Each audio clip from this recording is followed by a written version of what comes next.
ओम प्रकाश राजभर तो यहीं लगे हुए, सबको दिन भर गरिया रहे हैं। उनके पास तो कोई अपना विजन नहीं है। गाली देने के अलावा कोई अपने समाज को ही आदमी पियक्कड़ बोल रहा है, जो आदमी इस तरह से बोल सकता है तो फिर उसकी बात क्या करना। और अखिलेश यादव का क्या है, अखिलेश यादव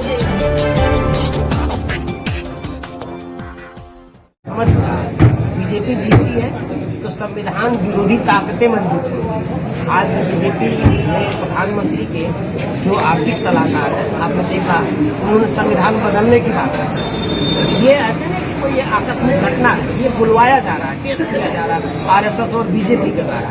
तो अगर बीजेपी यहाँ जीतेगी तो संविधान बदला जाएगा, जो दलित कभी नहीं करेंगे। इसलिए दलित बीजेपी के खिलाफ है। समाजवादी पार्टी का जो काला चेहरा है, जो काला चरित्र है, यह भी दलित समाज बहुत अच्छे से जानता है, क्योंकि ये वही समाजवादी पार्टी है जो जब प्रमोशन में आरक्षण का बिल दलितों का पेश सदन में हुआ तो सबसे पहले इसी समाजवादी पार्टी के लोगों ने इतना जघन्य अपराध किया है, कलंक है इनके नाम पे, इन्होंने आरक्षण का बिल फड़वा दिया है। और अखिलेश यादव की वो सरकार भी हमने देखी है कि जब दलितों को ठेकेदारी में आरक्षण मिला हुआ था तो उस आदेश को इन्होंने निर्जीव कर दिया, उस आदेश को निष्क्रिय कर दिया।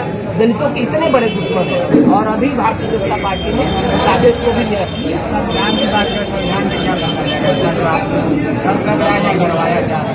संविधान में जो बदलने की बात ये कर रहे हैं, जो दलित समाज है, जो पिछड़ा समाज है, जो गरीब समाज है, वो पूरा देश आज संविधान को मानता है, संविधान में विश्वास करता है। और आज जो संविधान की मूल मंशा है, आज तक देश में लागू ही नहीं हुआ, उनकी नीयत खोटा है जो संविधान बदलने की बात करते हैं। संविधान में कांग्रेस की सरकार थी, क्या कांग्रेस की सरकार में भी नहीं लागू हुआ? कांग्रेस की सरकार में भी नहीं लागू, अगर लागू हुआ था तो दलितों के पास भी जमीन होता। आज राजा जो लोकतंत्र लागू हो चुका है, बहुजन की भी सरकार, आज लोकतंत्र स्थापित है और संविधान या लोकतंत्र है, एक वोट का सबको अधिकार, हर क्षेत्र में संविधान बराबरी का दर्जा देता है। तो जमीन के सवाल पर क्यों नहीं बराबरी का दर्जा देता? आज किसी के पास हजारों एकड़ जमीन, किसी के पास 500 एकड़ जमीन और किसी गरीब दलित पिछड़े कमजोर के पास एक डिस्ट्रिक्ट भी जमीन नहीं है। ये सवाल नहीं है क्या? ये सवाल है।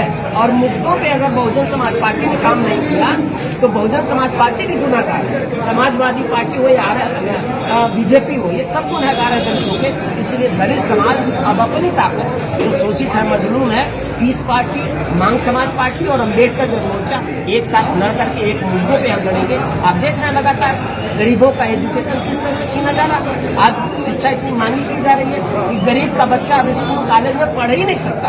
स्कॉलरशिप बंद किया जा रहा है। स्पेशल कंपोनेंट का सारा पैसा सरकार करप्शन की आग में जला रही है, सरकार उठा रही है। ये ईमानदार बनते हैं लोग, इसलिए हम इन मुद्दों को लेकर के जनता के बीच में। पीस पार्टी में क्या पाया, क्या पीस पार्टी में हमने वही बात पाया कि पीस पार्टी गरीबों की आवाज उठाना चाहती है। पीस पार्टी के पास बाहुबल नहीं है, लेकिन पीस पार्टी के अंदर जो राष्ट्रीय अध्यक्ष है, उनके अंदर गरीबों के प्रति संवेदना है, एक विजन है। उस विजन के साथ हम लोग खड़े हो रहे हैं, जैसे मदन राजभर जी हमारे साथ। संविधान की बात की, संविधान बचाने के लिए, क्या संविधान बचाने के लिए दलित समाज आएगा या पूरा समाज संविधान बचाने के लिए लड़ेगा?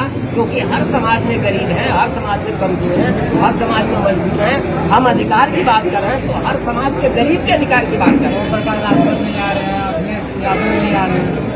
ओम प्रकाश राजभर तो यहीं लगे हुए, सबको दिन भर गरिया रहे हैं। उनके पास तो कोई अपना विजन नहीं है। गाली देने के अलावा कोई अपने समाज को ही आदमी पियक्कड़ बोल रहा है, जो आदमी इस तरह से बोल सकता है तो फिर उसकी बात क्या करना। और अखिलेश यादव का क्या है, अखिलेश यादव तो एशिया में रहते हैं, बाकी अब उनका क्या है, वो जमीन पे रहते हैं, बाकी तो सब थोड़ी होती है। मायावती जी भी नहीं कुछ बोल रही है। बहन मायावती का है, बहन मायावती अब अपने परिवार को बचाने की बात कर रहे हैं, तो उनको समाज से कोई लेना देना नहीं है।